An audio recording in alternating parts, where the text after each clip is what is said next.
एकदम अच्छे से लॉक कर लिया एंड उसने उसे धीरे से बताया कि तुम्हारे बेड के नीचे कोई है। तो भाई रिया इतनी शॉक थी कि ऐसे क्यों रिएक्ट कर रहा है, खाना क्यों मांग रहा है इतने टाइम 2 बजे रात के। Everyone welcome and welcome back to my channel. This is my again Srishti Pandey 15-year-old storyteller. तो आज मैं आपको एक ऐसी स्टोरी बताऊंगी जिसे सुन के मतलब ये तो एक तो रियलिटी है, इसीलिए मेरा दिमाग एक हफ्ते तक इसी चीज़ पे स्टक रह गया था कि क्या ये हो सकता है, क्या ये पॉसिबल है, कोई भी रैंडम इंसान ऐसा कर सकता है क्या। मेरा दिमाग एक हफ्ते तक इसी चीज़ पे स्टक हो गया था, क्या ऐसा हो सकता है। दिन भर मैं इसी चीज़ को सोचती थी कि सच में ऐसा हो सकता है कि आप लोग भी इसके बाद यही सोचोगे कि ऐसा कैसे हो सकता है। तो अगर आप लड़की हो और आप अपने घर से बाहर रहते हो, अपनी सिटी मतलब अपने फैमिली से दूर रहते हो, किसी दूसरे सिटी में रहते हो, तो ये वीडियो आपके लिए बहुत ही इंफॉर्मेटिव और स्केरी होने वाली है। एक लड़की थी रिया, उसके फ्रेंड्स ग्रुप में 15 लोग थे कुल मिला के, 7 लड़कियाँ और 8 लड़के। तो उन्होंने मीटअप प्लान करा था दिल्ली में ही। तो रिया के फ्रेंड ग्रुप में जो लड़के थे उनमें से एक लड़के का नाम था शशांक। तो जो शशांक था वो अपनी सिटी से अपने दोस्त को लाया था, मतलब जॉब पार्टनर था उसका अंश, तो उसे अपने साथ लाया था। तो सबने पार्टी वार्टी की, जो इवेंट के लिए सब आए थे उन्होंने इवेंट इन्जॉय किया एंड फिर उसके बाद नेक्स्ट मॉर्निंग सब अपने अपने सिटीज़ के लिए मूव हो गए। फिर उसके बाद 5 महीनों बाद रिया का बर्थडे था, तो सब फ्रेंड्स ने मिलके उसके लिए सरप्राइज़ प्लान किया। उसके बाद दिल्ली में वो फिर से उन्होंने मीटअप किया वहाँ उसके बर्थडे के लिए। फिर सबने सेलिब्रेशन किया, मतलब उसके बर्थडे सेलिब्रेशन हुआ और फिर उसके बाद रात में सब अपने अपने सिटीज़ के लिए मूव हो गए क्योंकि सब जॉब कर रहे थे उस टाइम पे। तो जो अंश था, शशांक का दोस्त, उसकी फ़्लाइट डिले हो गई थी। तो जो अंश और रिया आपस में एक दूसरे को नहीं जानते थे, फर्स्ट मीटअप में ऐसे हाय हेलो हुआ था बस, और वो आपस में एक दूसरे को बहुत अच्छे से नहीं जानते थे। तो शशांक ने रिया को टेक्स्ट किया कि अंश की फ़्लाइट डिले हो गई है, क्या तुम एक दिन उसे अपने घर पे रख सकती हो, एक दिन उसे अपने घर पे रहने दे सकती हो। उसने बहुत कन्विंस किया उसे, बट रिया को बहुत डर लग रहा था क्योंकि वो लड़का है एंड वो दिल्ली में बहुत सारे इंसिडेंट्स होते हैं, आपने सुना भी होगा, बहुत सारे इंसिडेंट्स होते हैं, जो भी होते हैं सब दिल्ली में होते हैं। तो रिया को बहुत डर लग रहा था। तो रिया ने हिचकिचाते हुए बोला ठीक है, लेकिन बस एक दिन के लिए मैं अंश को अपने घर पे रहने दे सकती हूँ। तो फिर अंश और रिया के फ्लैट पे जा रहे थे। तो रास्ते में रिया ने पूछ लिया अगर तुम्हें कुछ खाना हो तो यहीं बता दो, क्योंकि घर पे मेरे कुछ बना नहीं है और मुझे बनाना पड़ेगा, क्योंकि मैं बनाऊंगी नहीं। तो फिर अंश ने कहा नहीं नहीं, मेरा पेट एकदम फुल है, मैं कुछ खाऊंगा नहीं।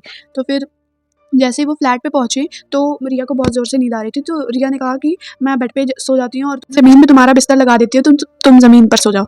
तो उसने कहा ठीक है।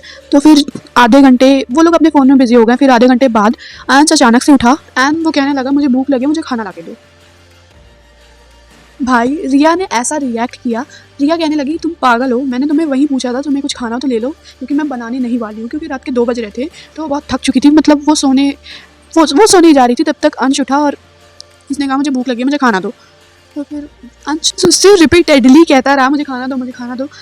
और वो उसे बहुत ऑकवर्ड लग रहा था कि क्या कर क्या रहा है भाई, एकदम साइको है क्या ये।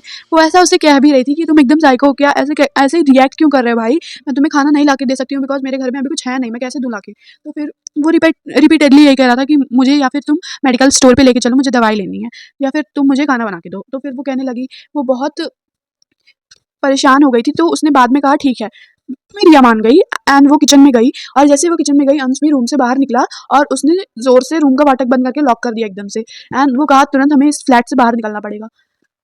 एक तो भाई रिया इतनी शॉक थी कि ऐसे क्यों रिएक्ट कर रहा है, खाना क्यों मांग रहा है इतने टाइम 2 बजे रात के। और फिर उसके बाद उसने जब ऐसा कहा तो उसे बहुत बेकार थॉट्स आ रहे थे, क्योंकि एक तो वो दिल्ली में रहती थी, वहाँ क्राइम बहुत ज़्यादा होता है, तो इसलिए उसे बहुत डर लग रहा था इस चीज़ से। तो वो कहने लगी कि तुम मुझे पागल बना रहे हो, तुम निकल जाओ मेरे फ्लैट से। एंड ऐसा से कहने लगी। तो उसने रिया को खींच के फ्लैट से बाहर निकाला और दरवाज़ा एकदम अच्छे से लॉक कर लिया एंड उसने उसे धीरे से बताया कि तुम्हारे बेड के नीचे कोई है।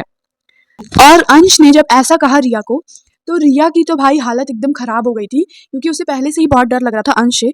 और जब उसने ऐसा सुना कि उसके बेड के नीचे कोई है, तो उसका तो दिमाग एकदम से हैंग हो गया था कि क्या कह क्या रहे हो भाई तुम। मैंने जब ये इंसिडेंट सुना था मुझे लग रहा था सब कुछ फेक है, बट नहीं भाई, एकदम रियलिटी है। तो रिया तो भाई एकदम शॉक्ड रह गई थी कि ये क्या बोल क्या रहा है, ये क्या ये सच है। तो अंश तुरंत पुलिस स्टेशन गया और पुलिस को बुलाया उसने। तो पता चला क्या, वो जो लड़का था बेड के नीचे वो उसे बहुत महीनों से स्टॉक कर रहा था एंड उसने उसके फ्लैट की नकली चाबी भी बनवा ली थी उसके रूम में घुसने के लिए। एंड पता नहीं भाई वो रात में कुछ भी कर सकता था, मर्डर वर्डर कुछ भी कर सकता था उसके साथ। पता नहीं कैसे अंश ने मतलब उसे नोटिस कर लिया एंड भाई वो निकल गए।